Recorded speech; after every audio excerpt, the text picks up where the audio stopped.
kto nemá klimatickú úzkosť po tejto prezentácii, ktorú sme práve počuli, lebo si myslím, že skoro všetci, ktorí ju sledovali, môžu trošku takúto klimatickú úzkosť cítiť a vlastne v takejto situácii človek rozmýšľa o tom, čo by mohol zmeniť.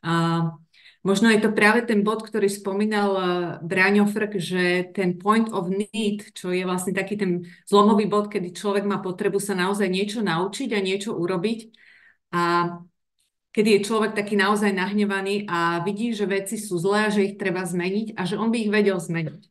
A to je práve tá chvíľa, kedy my prichádzame s ponukou naučiť vás, alebo teda predložiť vám nejaký návod, ako z toho vášho nápadu alebo z tej potreby niečo zmeniť, viete urobiť projektový zámer. A to je práve obsah toho online modulu, ktorý sme nazvali projektové myslenie, ktorý je už momentálne dostupný na našej platforme. A my sme vlastne sa rozhodli nazvať tento modul vzdelávací projektové myslenie, pretože pokladáme projektové myslenie za jednu z kľúčových kompetencií, ktorá je v našich zemepisných šírkach a v našej geografickej rovine veľmi málo podporovaná a veľmi málo aj v školstve, a či už formálnom alebo neformálnom vzdelávaní zanedbávaná. My to vnímame vlastne už od doby, kedy sme my ako Akadémia Istropolitana Nova začali písať prvé projekty, keď Slovensko vstupovalo do Európskej únie a zistili sme, že my to vlastne nevieme. Že my vlastne to projektové myslenie nemáme, nikdy sme sa ho neučili a vlastne aj v dnešnej dobe bohužiaľ ešte stále v našom systéme vzdelávania je táto kompetencia veľmi zanedbávaná a opomínaná. Ospravedlňujem sa všetkým, ktorí na tomto pracujú, lebo viem, že sú aj učitelia, aj školy, ktoré robia projekty, robia ich pre seba, robia ich pre školy, robia ich pre svojich žiakov a zapájajú žiakov do týchto aktivít, čo je naozaj veľmi, veľmi správna cesta. My sme sa rozhodli, že vám predložíme taký nejaký prvý nástrel toho, ako začať projektovo myslieť práve v tejto online podobe. A práve preto, aby ste mali príležitosť si vytvoriť vlastný priestor, nebyť stresovaný nejakým časovým tlakom, že teraz sa musím vzdelávať, teraz mám na to dovolenku, teraz mám na to voľný čas, ale aby ste to mohli robiť vtedy, keď vám to vyhovuje a v takom tempe, aké vám vyhovuje. To znamená postupne, po malých kúskoch, ako Bráňo spomínal, že ten microlearning, čo je takéto učenie v tých malých dávkach, je veľmi účinné. Takže toto je práve tá cesta, ktorú by sme vám chceli umožniť. Ospravedlňujem sa. Zvoní mi telefón.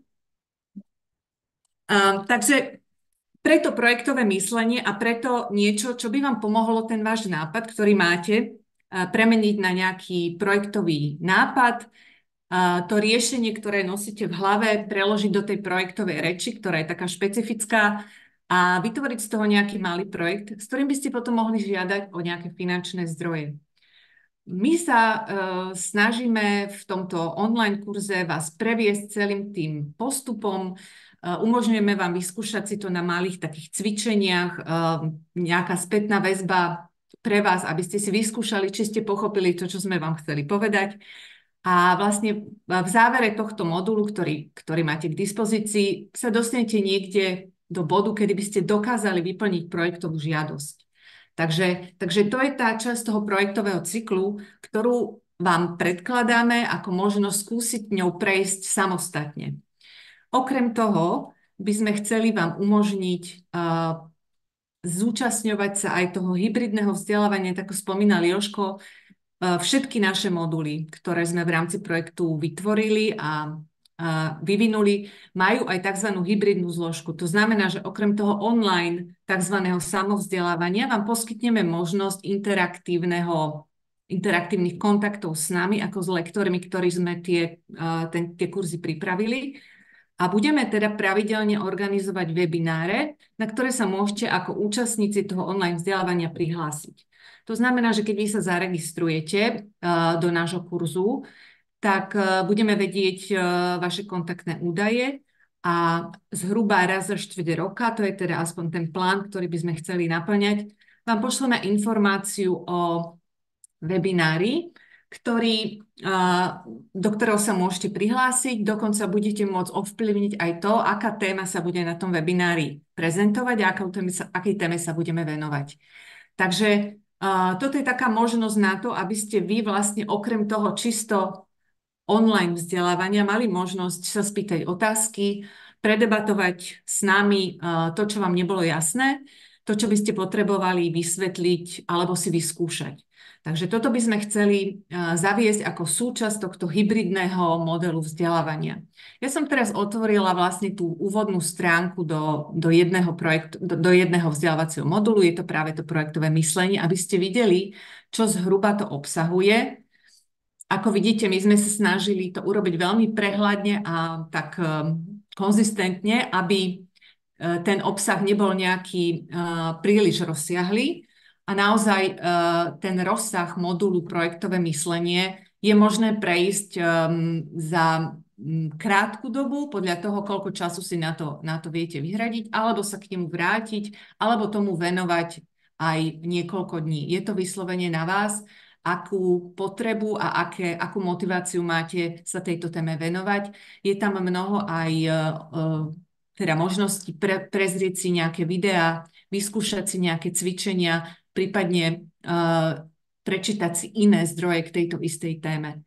Takže toto, tak vidíte, že je to rozdelené do 4 sekcií. Každá sekcia má niekoľko lekcií, čiže spolu je to zhruba 15 takých krátkych lekcií, ktoré vám tu vieme poskytnúť.